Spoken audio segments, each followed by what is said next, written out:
हमारे नए गली न्यूज़ इंडिया चैनल को सब्सक्राइब करें और बेल आइकन दबाना ना भूलें। मेरी गुर्बत को भी नाम न दे, मेरी मुफलिसी मेरी गुर्बत को भी नाम न दे, वक्त बदलेगा तेरी राय बदल जाएगी। मेरा अजीज दोस्तों साथियों, आज आजाद मैदान में पहली मर्तबा MIM पार्टी का ये प्रोटेस्ट चल रहा है। इससे पहले चांदीवली में हमने बड़ी कोशिश की कि उसको रोकने की, गाड़ियां रोकी, चौराहे पुलिस खड़ी की। वही माहौल अभी भी है। कम से कम 15 से 20 बसें जो मुख्तलिफ इलाकों से आ रही थी, उनको पुलिस ने रोका। आज भी वही हाल है, वही माहौल है, लेकिन फिर भी आप यहाँ पर आए, आपकी मौजूदगी इंदराज किया, आपका मुबारक, आपकी मौजूदगी शुक्रिया। मेरे अजीज दोस्तों साथियों, आज जो हम बात करने जा रहे हैं वो बात हुकूमत के खिलाफ है।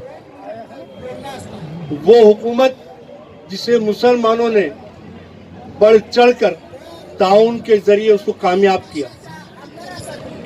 वही हुकूमत के नुमाइंदे, वही हुकूमत के मंत्री आज हमको गुमराहकुन बयान दे रहे हैं।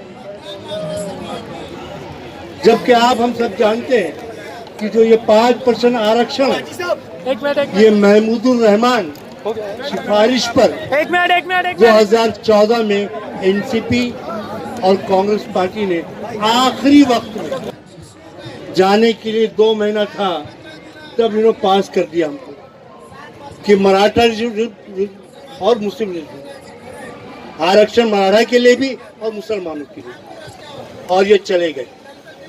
भाजपा आई, उसने मराठा को सपोर्ट किया और मुसलमानों आरक्षण के खिलाफ कहा। इसके बाद उनका भी दौर खत्म हुआ। आज 2.5 साल हो गया इनको आके, इनके कान पे जूं तक नहीं रेंग रही है कि मुसलमानों को जो हमने वादा किया था 5% आरक्षण का, उसके ऊपर कोई सोचे। जब हमने आवाज उठाया, जब हमने बोला, जो असद साहब ने बोला, इम्तियाज जलील ने बोला, गफ्फार काजी ने बोला, तब इनकी आंख खुली कि मुसलमान जाग चुका है। अरे हद तो ये हो गई, हम अपना अधिकार मांग रहे थे, आपसे भीख नहीं मांग रहे थे। आप जो अधिकार आपने हमको दिया था कि 5% आरक्षण देंगे, हाई कोर्ट ने जिसका अप्रूवल दिया, वो बात कह रहे थे। हम अपनी तरफ से कुछ नहीं मांग रहे। आपकी दी हुई बातें, आपकी कही हुई बातें और हाई कोर्ट की कई बातों की हम मांग कर रहे हैं। सिर्फ 5%। ये कहते हैं कि 52% हो गया है, हम नहीं दे सकते। मैं बोलता हूं कि आप कम अक्ल हैं, जाहिल हैं। हाई कोर्ट ने क्लियर कर ये बात कही है कि 2 था, एक रोजगार, दूसरा एजुकेशन।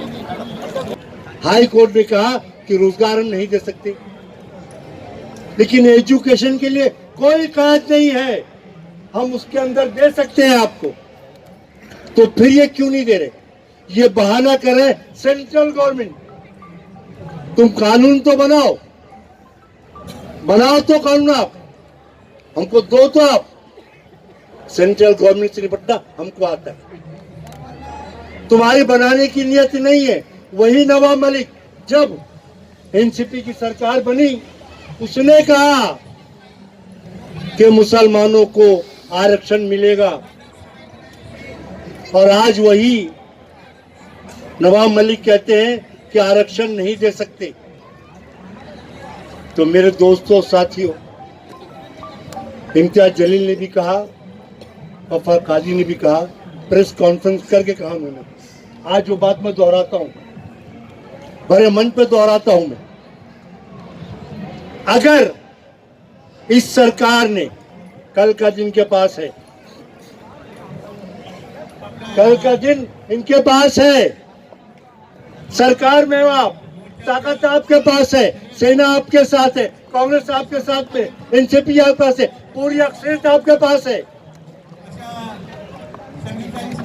आप कल के दिन मुसलमानों को 5% एजुकेशन का रिजर्वेशन दे दो।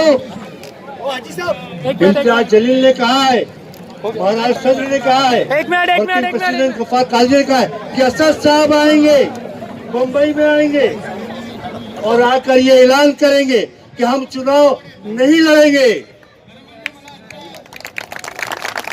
हम चुनाव नहीं लड़ेंगे, सिर्फ हमको हमारा आरक्षण दे दो, हमारे बच्चों का मुस्तकबिल दे दो, नौजवानों का मुस्तकबिल दे दो, वो नस्ल जो आने वाली है उसका मुस्तकबिल दे दो आप। हम चुनाव क्यों लड़ते? अपनी कौम के लिए, अपने समाज के लिए, अपनी सलाम समाज की बहबूदी के लिए। और हमने जो जुर्रतमंदाना इक़दाम किया, हमारे नेताओं ने जो बोला, ये आज तक हिंदुस्तान में किसी भी जमात ने बोलने की जरूरत नहीं की कि हम चुनाव नहीं लड़ेंगे। किसी ने नहीं बोला। पहली बार हिंदुस्तान की सरजमीन पर औरंगाबाद के प्रेस कॉन्फ्रेंस करके गफ्फार काजी और इम्तियाज जलील ने बाबांगे दुआल कहा कि आप हमको 5% का रिजर्वेशन दे दो, हम चुनाव नहीं लड़ेंगे। ये तो बहुत बड़ी बात है। हमको आप कहते हो वोट कटुआ, हम वोट काट दें। कांग्रेस बोलती है कि वोट कटुआ, समाजवादी बोलती है वोट कटुआ, एनसीपी कहती है वोट कटुआ। वोट कटुआ खुद बोल रही है कि चुनाव नहीं लड़ेंगे हम, हमको आरक्षण दे दो। और आरक्षण दे दो, बम्बई का नगर पालिका नहीं लड़ेंगे, पूना का नगर पालिका नहीं लड़ेंगे, अहमदनगर का नगर पालिका नहीं लड़ेंगे, औरंगाबाद की नगर पालिका नहीं लड़ेंगे, मालेगांव का नगर पालिका नहीं लड़ेंगे। हमको आरक्षण दो। आप नहीं दोगे तो आपके हलक से खींच के निकालने की ताकत एमआईएम पार्टी रखती है। ये छोटी तादाद नहीं है, इससे कई गुना तादाद आज बंबई की सरजमीन के ऊपर खड़ी है।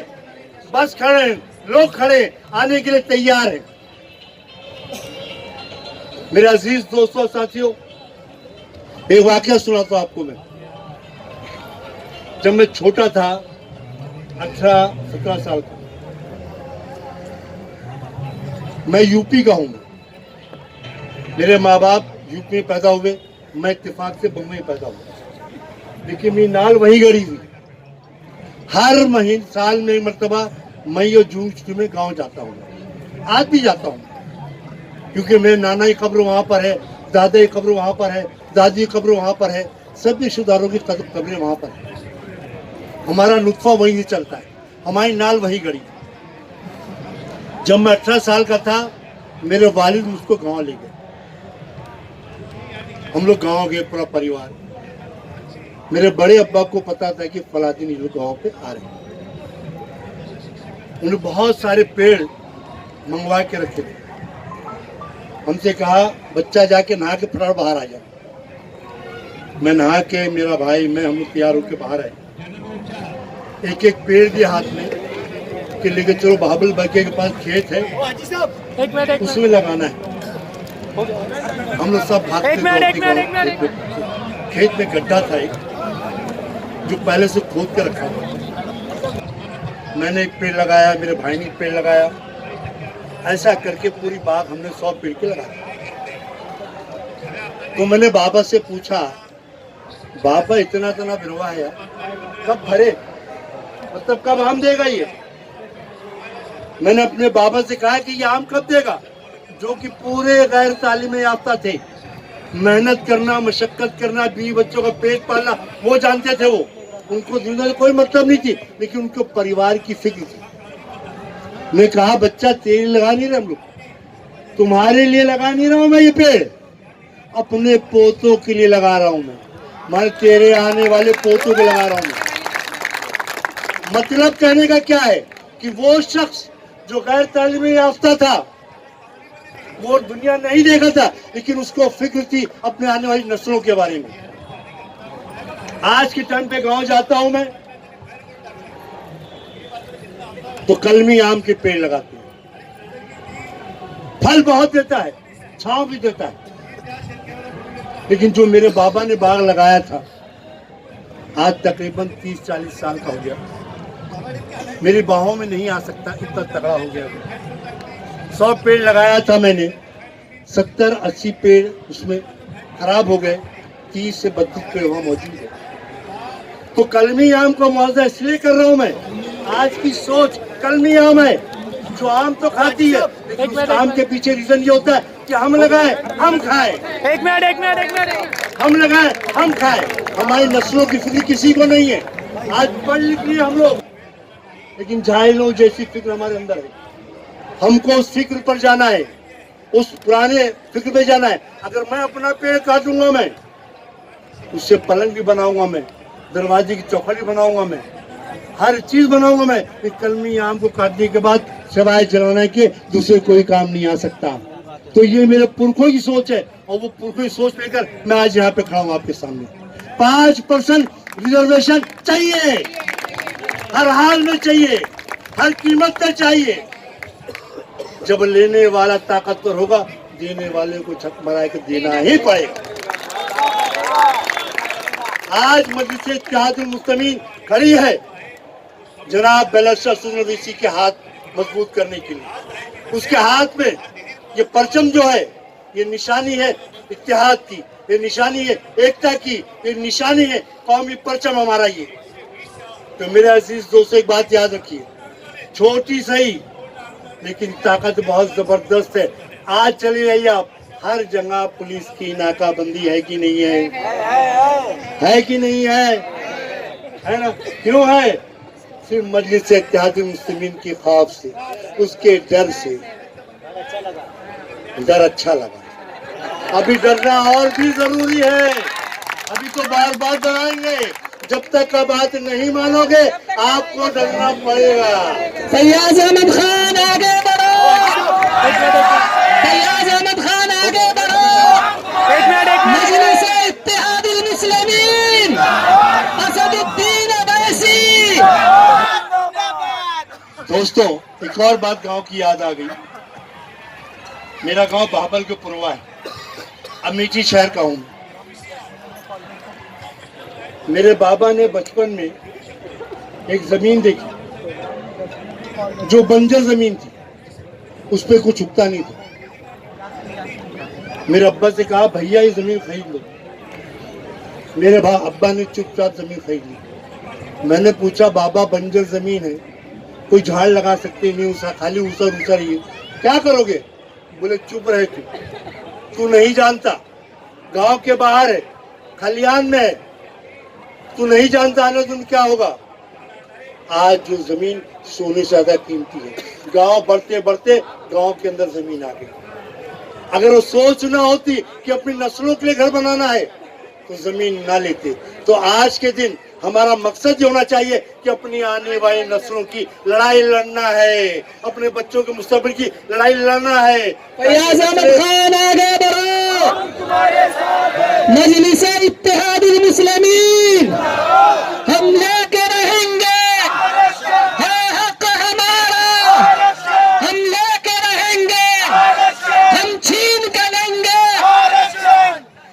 मेरे अजीज दोस्तों साथियों, ये हुकूमत जो आज सेना और कांग्रेस और भाजपा की, सेना की है, एनसीपी की है, कांग्रेस की, इससे समाजवादी पार्टी की, हमारा इनसे मुतालबा है, हमारा अधिकार दे दो, हम चुनाव नहीं लड़ेंगे। और अधिकार नहीं दिया तो चुनाव में ईमान पार्टी से मुकाबला करने के लिए तैयार हो जाओ। हम तुमको बताएंगे गली कैसी होती है, रोड कैसा होता है, मैदान कैसा होता है। आपको भागने का मौका नहीं मिलेगा, और वोट बॉक्स के अंदर आपको मिलेगा अंडा, अंडा मिलेगा। इसके लिए आपसे निवेदन है कि हमको वोट कटवा बोलते हो ना, ठीक है, हम वोट काटते हैं आपका, सेना का भी काटते हैं, एनसीपी का भी काटते हैं, कांग्रेस का भी काटते हैं, समाजवादी पार्टी का भी काटते हैं, सबका काटते ना। हमारे पास क्या था? कुछ नहीं था। हमारे साथ सिर्फ एक चीज थी, असद साहब अवैसी का हौसला, उसकी बातें, सिर्फ वो था। हम आपको ओपन ऑफर कर रहे हैं ना, खुला ऑफर कर रहे हैं ना, बमांगे दोहल बोल रहे हैं ना, ये मैं नहीं कहता, हमारे महाराष्ट्र के सदर member of parliament Imtiaz Jaleel साहब ने कहा, गफ्फार कादी जो वर्किंग प्रेसिडेंट है उन्होंने कहा और ये बात कही कि आप ये चीज करो। बैरिस्टर असदुद्दीन ओवैसी बंबई की सरजमीन पर आएगा और इस बात का ऐलान करेगा कि मुंबई महानगर पालिका या नगर परिषद का महाराष्ट्र में कहीं भी चुनाव नहीं लड़ेंगे। लेकिन शर्त यह है कि हमारी बातों को मान करो और बातें हमारी जायज है। इसे कोर्ट ने आदेश दिया, कोर्ट कोई मूर्ख नहीं है। उस वक्त भी 50% था, कोर्ट ने कहा कि एजुकेशन पर्पस में वो लागू नहीं होता है। जहां तक बात है रोजगार की, रोजगार को अलग कर दिया और ये कहा कि जब पढ़ लिख लोगे आप तो रोजगार खुद ब खुद तुमको मिल जाएगा। अब मेमोरेंडम कमेटी के अंदर एक एक चीज सामने वाजे है, तालीमी मियार में क्या हमारी हालत है। तो मेरे अजीज दोस्त साथियों, आज जितने भी लोग यहाँ पर आए, काफी मेहनत मशक्कत पहुंचे आप लोग यहाँ पर। आप लोगों से एक ही अपील है कि घर घर जाकर, मोहल्ले मोहल्ले जाकर जाके लोगों को बताएं कि मजलिस इत्तेहादुल मुस्लिमीन के बम्बई के सदर, महाराष्ट्र के सदर, वर्किंग प्रेसिडेंट ने इस बात का ऐलान किया है कि अगर ये सरकार हमारी बातें मान लेती है तो हम चुनाव नहीं लड़ेंगे, और अगर बातें नहीं मानी तो फिर चुनाव लड़ेंगे और आपको दिखाएंगे। शुक्रिया, खुदा हाफिज।